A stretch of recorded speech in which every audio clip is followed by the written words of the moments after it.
I'm at the Suffolk Punch Trust. And yes, you've guessed because you can see a horse. And what is he? What is she? She is the Suffolk Punch. Now, Tracy, you're one of the senior grooms. I'm the stud manager. Oh, sorry, stud manager, no need even to more apologise. important. Now, tell us a bit about the trust and why it's so important to keep this breed of horses running.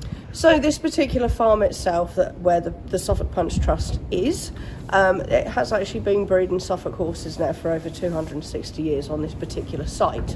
It had a mixed history, hasn't it? Oh, yes, it has. Yes, yeah, and actually, it's definitely worth looking into.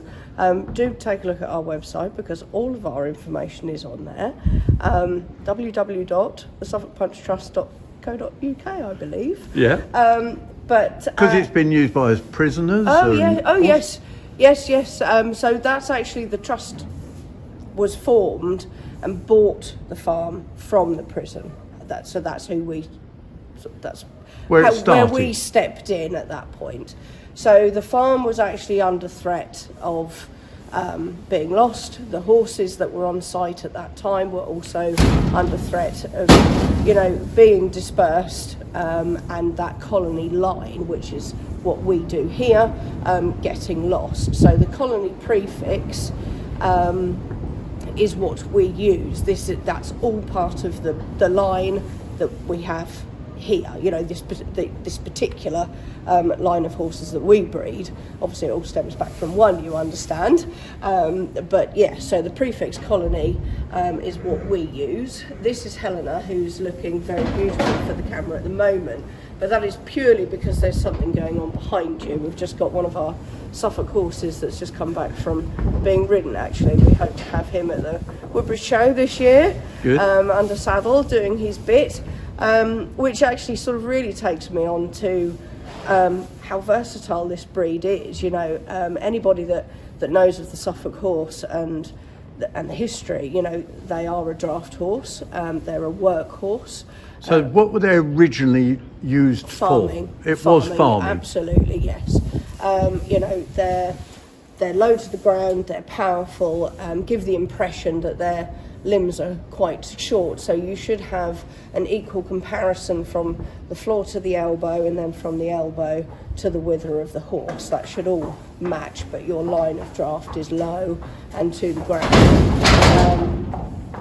So yes, farming is what they were designed to do, and they do still do that, of course.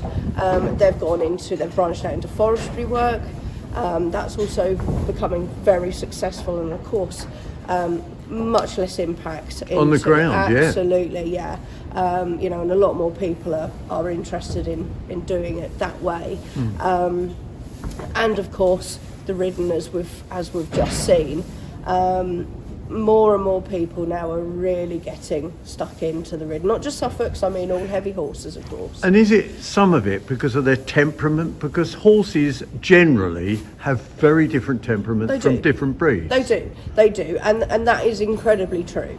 The Suffolk, or again perhaps the draft horse in general, sometimes are referred to, when I say sometimes, quite often, they are referred to as the gentle giant, which,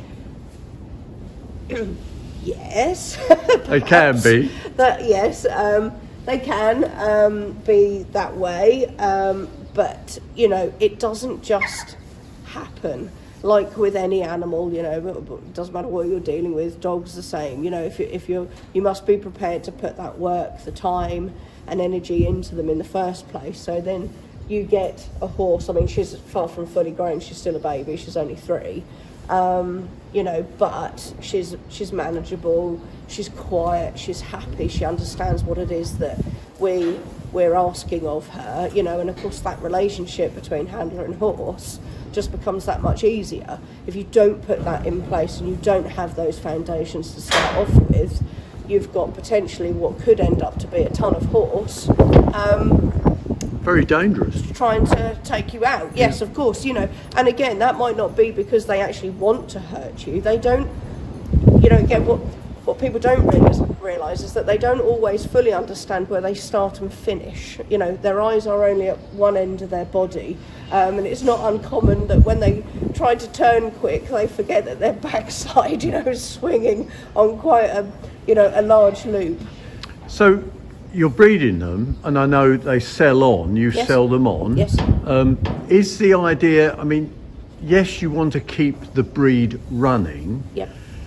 How important is it to keep producing lots of them, or is it only supply and demand? Do you see what I'm trying to say? Yes. So there is absolutely. So we haven't got this huge pool of people that are wanting Suffolk horses or heavy horses for that matter.